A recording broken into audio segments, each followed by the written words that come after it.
As a young graduate from law school, I walked up and down Avenue J every day. People thought I lived at the Avenue J train station. The block was a little different then. The neighborhood was just becoming from. And then I did Avenue M and Kings Highway and Sheepshead Bay Road and Brighton Beach Avenue. My district then, the 45th, went between Coney Island Avenue and Nostrand Avenue, from Avenue I, the cut, down to the water. And no one thought I'd win. The first day I ran, I went into my local barber on Nostrand Avenue and Avenue R, and I said, "Frankie, would you put a poster in the window?" He said, "Sure, kid." And then he said, "Kid, I never told you this. I'm not only the local barber, I'm the local bookie. And you are the 50-to-1 underdog. You want to make a bet." No one thought I'd win, but I did. And a few years, and I want to tell two stories about this neighborhood and about Lew and how it all ties together. Because I'm here a lot. You don't see me. I ride my bike here all the time. All the time to check what's going on. But I'm in my biking clothes, etc. But before I do that, I want to introduce our elected officials. I don't know, has everyone been introduced?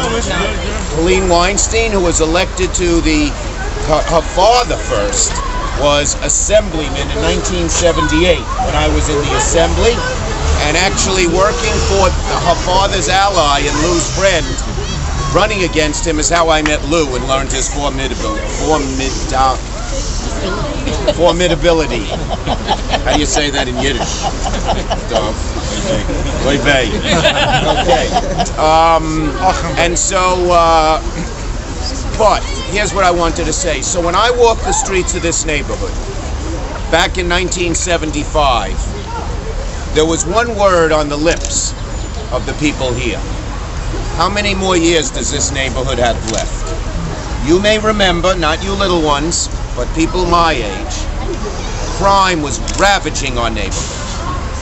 And Mayor Lindsay had this idea that he would give bonuses for any apartment building that would take in the people on public assistance, and they didn't screen who they were. And some of them were nice people, and some of them had criminal records and drug dealing, and the neighborhood was in balance. People worried.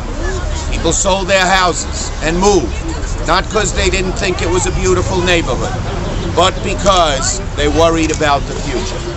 And my job was to fight for these communities, to be, if you will, what my name was, the shomer of the community, the guardian, the policeman, the watchman of the community. And I worked so hard to do that. We rehabilitated apartment buildings on Avenue K in one of the first federal government rehabs of buildings, because they were some of the buildings that went down the drain. We got more police for our neighborhood. We worked very hard. Actually, the head of Brooklyn South then was a guy named Chief Brennan, whose son is Martin Brennan runs my office in New York. We strengthened our yeshivas. Dov Ostacher played a big role in that, because we didn't have that many from people, but we had Chaim Berlin, and we had the Mirror Yeshiva, and a little north of the district we had Torah Vadas. And we knew if they were strong, the neighborhood would get strong. So we worked with them. And so we did many, many things. And the neighborhood, look at it. The property values, which is how you measure a neighborhood, was much higher today than it was then. And the property values in this community are not going down like they are in so many parts of America, because it's a strong neighborhood that people want to live in. In fact, the complaint about this neighborhood now is it's so expensive that people can't afford a home. That's a lot better problem than it's so crime-ridden that no one would be able to sell a home.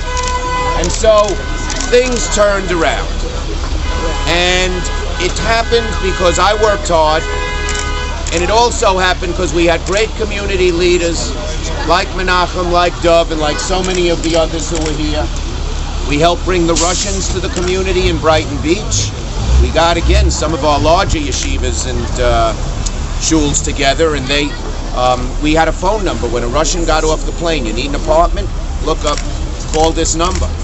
And that's how we filled up Brighton Beach and prevented it from going. We did a lot of things that I'm very proud of to this day. And it was because the elected officials who were in the neighborhood, Helene, when she came in, Mike Nelson worked in my office a little bit later. He's a Schumerite, yes. And so many others, we worked hard with the community. Now, that's the first part of the story. The second part of the story is how I met Lew. So in 1980, I had done a good job, and the congressional seat in this area became vacant because Elizabeth Holtzman was running for the Senate against Jacob Javits.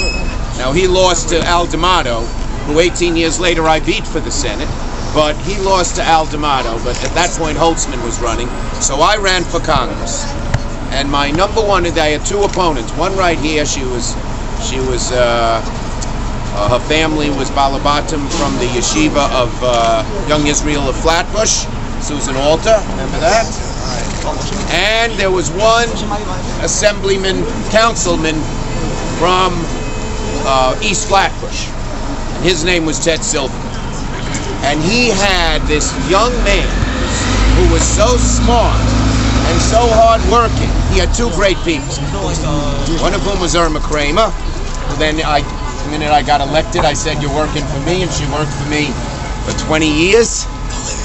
And now she has all these nice grandchildren and great-grandchildren, and her husband's a judge and everything else.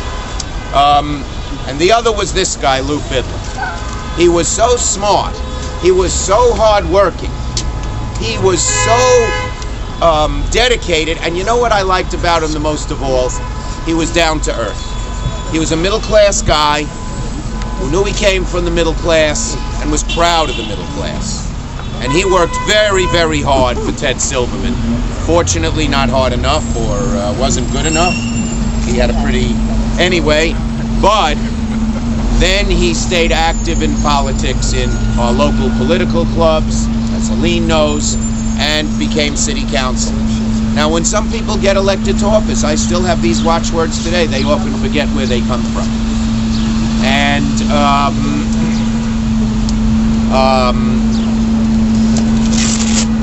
in the city council, you need people who will stand up for middle-class communities in the outer boroughs like this one.